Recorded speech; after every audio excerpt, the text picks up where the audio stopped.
La Namibie est célèbre pour ses déserts immenses, sa savane et sa faune absolument magnifique. Mais au-dessus de ce paradis terrestre, il y a aussi un des ciels les plus beaux de toute la planète. Alors moi, ça fait des années que je rêvais de venir ici pour contempler des nébuleuses, des étoiles, des galaxies et des régions de la Voie lactée absolument invisibles depuis l'hémisphère nord. Aujourd'hui, nous partons pour un safari entre terre et ciel.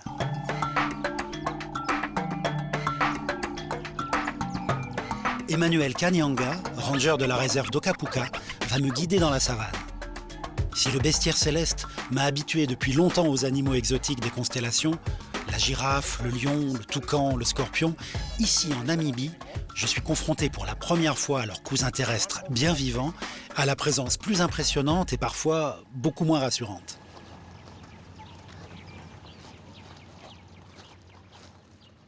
Le rhinocéros blanc, le plus lourd, peut peser jusqu'à 2 tonnes. Et ils peuvent courir jusqu'à 40 km/h. D'accord, faut pas les mettre en colère, j'ai l'impression. Le rhinocéros blanc ne mange que de l'herbe. Il a les yeux sur le côté et il ne voit pas très loin. Mais il a un bon odorat et une très bonne ouïe. Ah. Si vous voyez le rhinocéros s'approcher de vous, vous reculez, d'accord? Vous vous mettez à courir si besoin.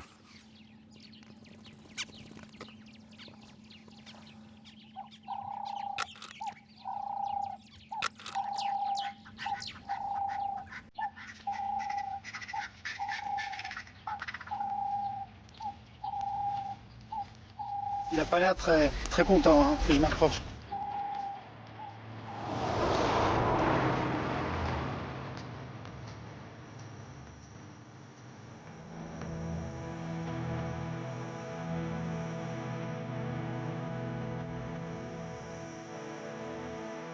Dans cette région du monde quasi désertique, pas de ville, pas d'usine, pas la moindre pollution atmosphérique.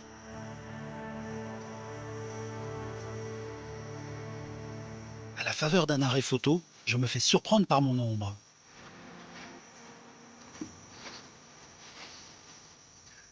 Ça, c'est vraiment une expérience étonnante. J'ai mon ombre juste sous les pieds, le soleil au zénith, c'est-à-dire qu'il est juste à la verticale. Il n'y a pas beaucoup d'endroits au monde où on peut voir ça. En fait, la Namibie se trouve juste sous le tropique du Capricorne. Le soleil passe au zénith et on a cet effet d'ombre. Alors ça, typiquement en Europe, ça n'arrive absolument jamais. Ça, c'est vraiment une expérience amusante pour un astronome amateur.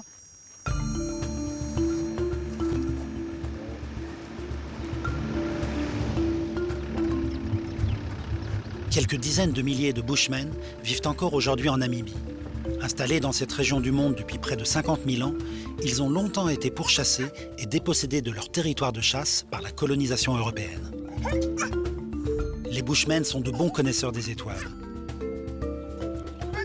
Pour échanger avec eux nos visions du ciel austral, je suis accompagné d'un Bushman qui parle anglais et connaît parfaitement le nom de nos constellations.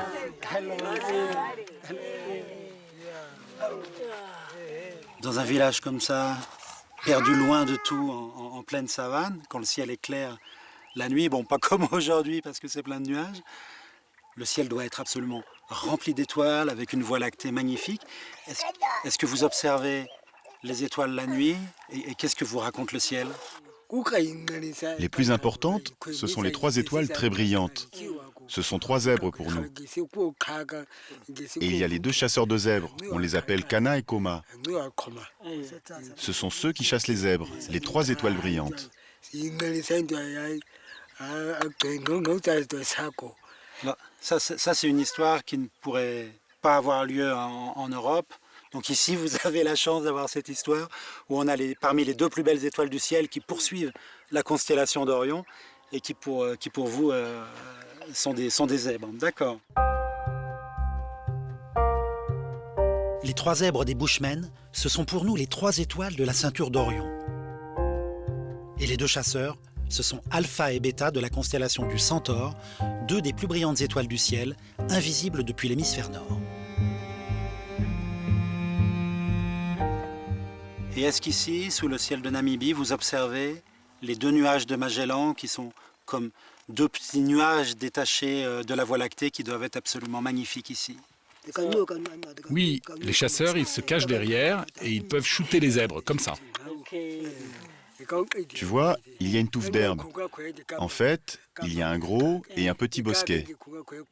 Et ils se cachent derrière. Il y a aussi les Pléiades dans la constellation du Taureau qu'on voit depuis l'Europe, qu'on voit depuis la Namibie. Ça, c'est quelque chose qu'on a en commun. Et je voulais savoir ce que ça représentait pour vous, les Pléiades, parce que dans une nuit namibienne, c'est impossible que ces étoiles ne vous frappent pas. C'est vraiment un amas d'étoiles extrêmement beau, brillant et riche. Lorsque les deux chasseurs sont partis, ils ont trouvé des œufs.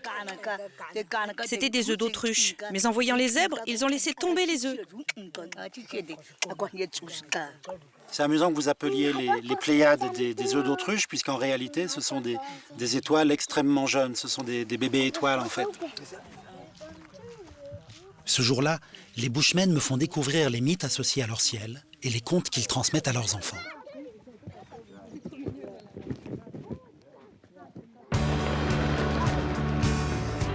En Namibie, l'astronomie est devenue une activité touristique à part entière et l'on trouve désormais des télescopes dans chaque hôtel, ou presque.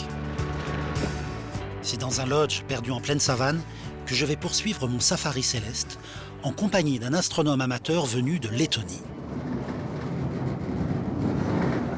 Ça c'est un observatoire.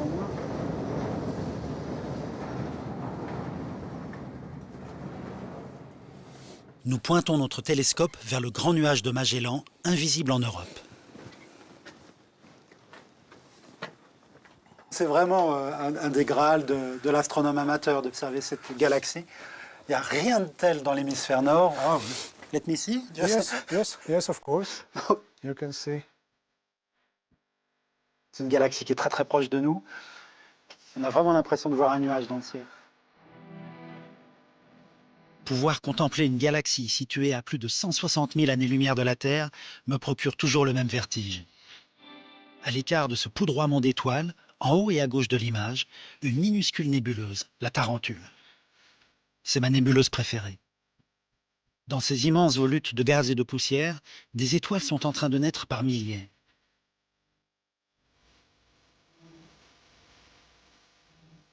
« 60 000 années-lumière plus loin encore que le grand nuage de Magellan, brille le petit nuage de Magellan. Je repense à la légende céleste des Bushmen, où ce sont deux bosquets derrière lesquels se cachent les deux chasseurs, Alpha et Beta du Centaure.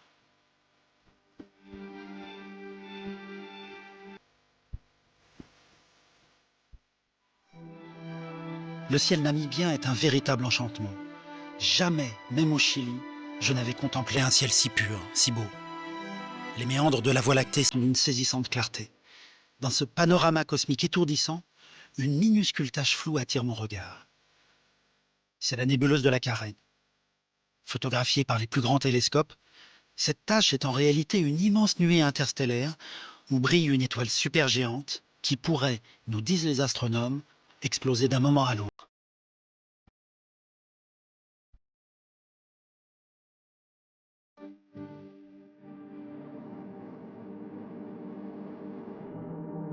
Le ciel de Namibie a été choisi par les professionnels pour tester une nouvelle astronomie, une astronomie de l'invisible qui étudie des rayonnements de très haute énergie. Ces rayonnements ont été mis en évidence il y a un siècle au cours d'une série d'expériences réalisées à bord d'une montgolfière. Le physicien Pierre Brun m'a donné un insolite rendez-vous en plein désert pour, dit-il, m'expliquer comment tout a commencé.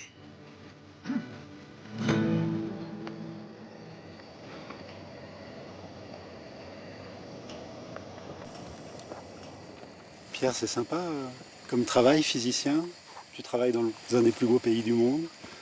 Tu m'emmènes en ballon pour un peu recréer une expérience de physique du passé, c'est ça? C'est ça, oui. C'est l'expérience qui a été à l'origine de la découverte de ce qu'on appelle les rayons cosmiques. D'accord, c'était quand? C'était il y a un siècle, en 1912. Ah, d'où le ballon alors? D'où le ballon, c'est ça. Il y a un physicien autrichien qui a, pour la première fois, qui est monté en ballon et qui a remarqué que la radioactivité ambiante augmentait à mesure que l'on s'élevait du sol. Donc en fait, on peut s'amuser ici à recréer la même expérience avec ce genre de petits détecteurs. On dirait un sèche-cheveux. On dirait un sèche-cheveux, voilà. C'est en fait ce qu'on appelle un compteur Geiger, c'est quelque chose qui mesure le nombre de particules qui se propagent dans l'air. Quand on l'allume, Oui. on va entendre des petits bips qui vont surgir de façon aléatoire. Et c'est en fait lié à la radioactivité naturelle de l'air. Certains éléments de l'air émettent spontanément des particules qui vont être détectées par notre petit appareil. C'est ça? Voilà, c'est ça. Avant cette expérience, les physiciens considéraient que la radioactivité ne pouvait provenir que du sol, des roches radioactives contenues dans le manteau terrestre. Elle devait donc diminuer avec l'altitude. Les résultats de l'expérience de Victor Hess en montgolfière jusqu'à 5300 mètres d'altitude ont bouleversé cette certitude. À leur grande surprise, ils ont observé une très nette augmentation du rayonnement avec l'altitude. Si je te suis bien, à l'époque, ils réalisent qu'il y a en quelque sorte plus de radioactivité dans le ciel qu'au sol. Et donc, ils imaginent que ces particules viennent des astres ou du soleil. Qu'est-ce qu'ils pensent? Oui, en fait, ils ont observé empiriquement que ça venait de l'espace. Donc, ils devaient bien se douter qu'il y avait des astres qui étaient à l'origine de ces particules-là, et en particulier à l'origine de l'accélération de ces particules qui leur permettent d'atteindre la Terre. À l'époque, les physiciens ont appelé rayonnement cosmique cet invisible pluie céleste. Mais on sait aujourd'hui qu'il s'agit de particules de très haute énergie qui se propagent dans l'univers jusqu'à la Terre. Heureusement, l'atmosphère agit comme un bouclier protecteur. Ces dangereuses particules se désintègrent dans l'air. Seules quelques-unes d'entre elles nous atteignent.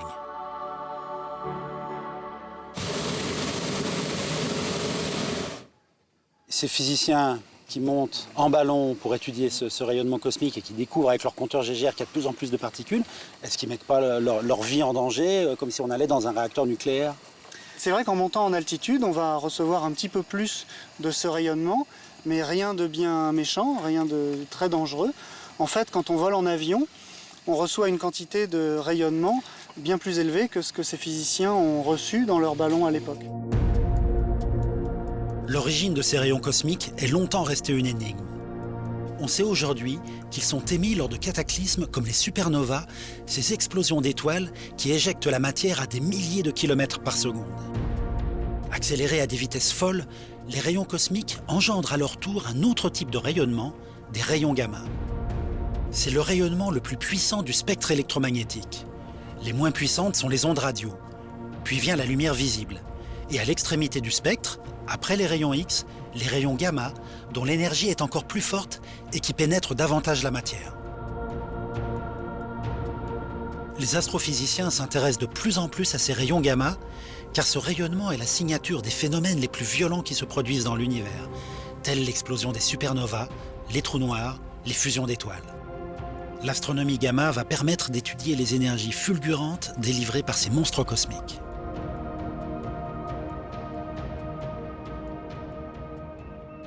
Un observatoire international, spécialement dédié à la recherche des sources de rayons gamma, est installé ici, en Namibie, sur le plateau du Gamsberg. Il a été baptisé Hess en hommage au physicien autrichien qui a ouvert une nouvelle fenêtre sur l'univers. En pleine savane, à 2 heures de route du plus proche village, se dressent les 5 télescopes de Hess, 4 de 12 mètres de diamètre et un immense de 28 mètres.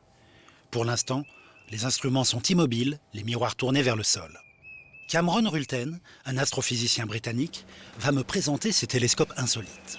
Vous avez des barrières de protection partout. Vous avez peur qu'on vole les télescopes? J'imagine que non. Nous essayons de garder à distance les babouins. Regardez tous ces babouins malicieux autour. Si on ne fait rien, on va très vite les retrouver grimpés sur les télescopes. Vous n'avez pas aussi des oiseaux qui font leur nid dans les télescopes? Oui, ils essaient bien sûr. Mais vous entendez peut-être, nous avons un enregistrement d'oiseaux qui se déclenche régulièrement pour tenter de les effrayer et de les dissuader de nicher dans les télescopes.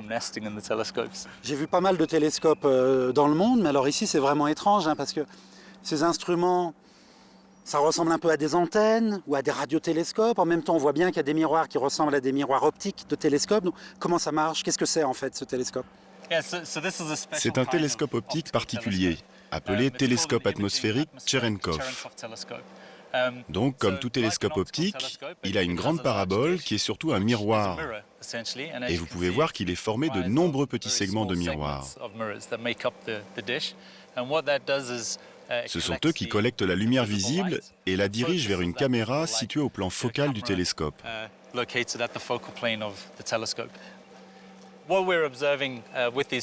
Ce que nous observons avec ces télescopes, c'est la très faible lumière Cherenkov, qui est émise lorsque des radiations de très haute énergie, appelées rayons gamma, entrent dans l'atmosphère.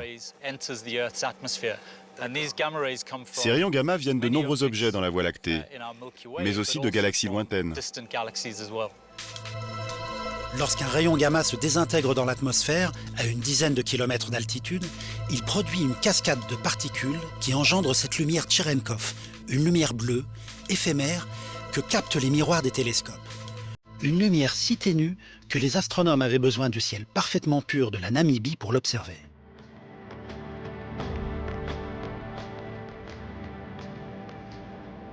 C'est l'heure d'initialiser les instruments. Cette nuit, le plus grand télescope gamma du monde va être pointé vers le pulsar des voiles.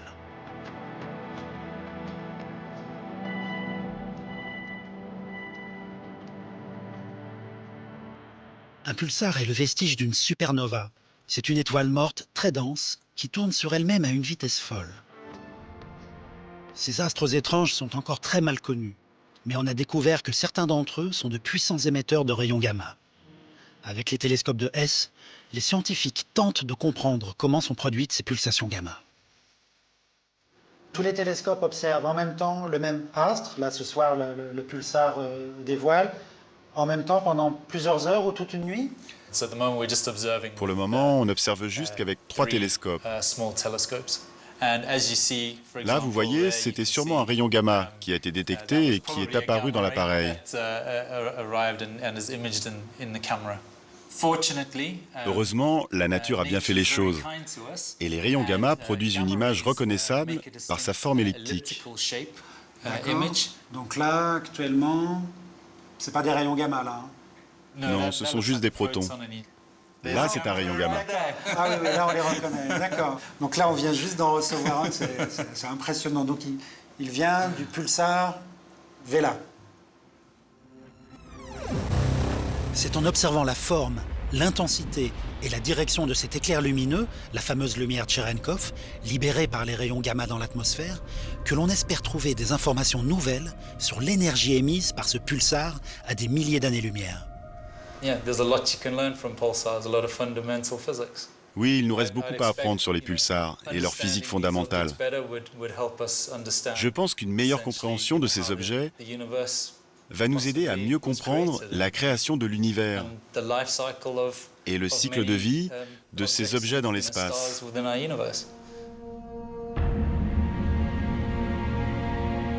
Les astrophysiciens attendent beaucoup de cette nouvelle technique d'observation du ciel. Ils découvrent régulièrement de nouvelles sources de rayons gamma. Mais leur rêve, c'est d'enregistrer un sursaut gamma, l'émission d'énergie la plus puissante de l'univers, équivalent à l'énergie de centaines de milliards de soleils. Ces phénomènes sont extraordinairement brefs et sont donc très difficiles à saisir en direct. Il s'agit du tout début de l'explosion des supernovas, mais pour les voir, il faut que la Terre se trouve exactement dans l'axe de l'explosion.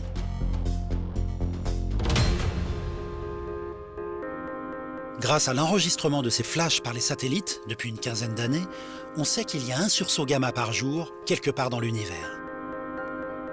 Mais comment un astre peut-il émettre autant d'énergie en si peu de temps? C'est la question à laquelle voudraient répondre les astrophysiciens. Les sursauts gamma les plus courts proviendraient de la collision entre deux étoiles. Les sursauts plus longs, eux, seraient le champ du signe des étoiles supergéantes. Lorsque celles-ci implosent et se transforment en trous noirs, elles libèrent en quelques secondes une quantité faramineuse d'énergie avant de disparaître. L'observation de ces bouffées de rayons gamma est cruciale, car elles sont tellement lumineuses qu'elles sont visibles jusqu'à une douzaine de milliards d'années-lumière. Elles pourraient donc permettre aux astronomes de sonder les premiers âges de l'univers au moment où sont nées les premières étoiles, quelques centaines de millions d'années après le Big Bang.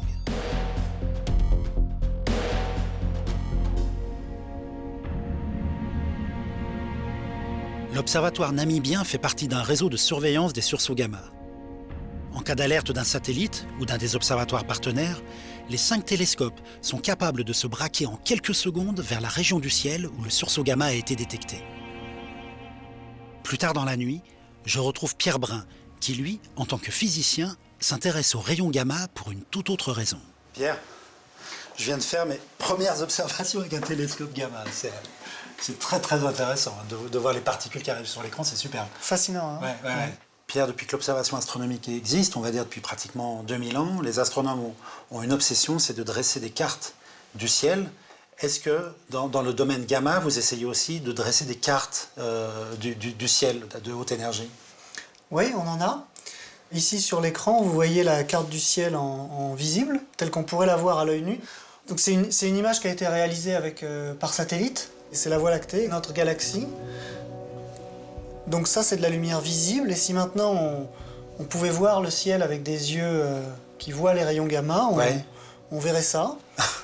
Au centre de la galaxie, on a un trou noir supermassif, totalement invisible. On voit rien, ouais. On voit rien du tout. En fait, quand on observe ce centre en rayons gamma, il s'agit d'une des sources les plus brillantes du ciel qu'on étudie en profondeur avec les télescopes S.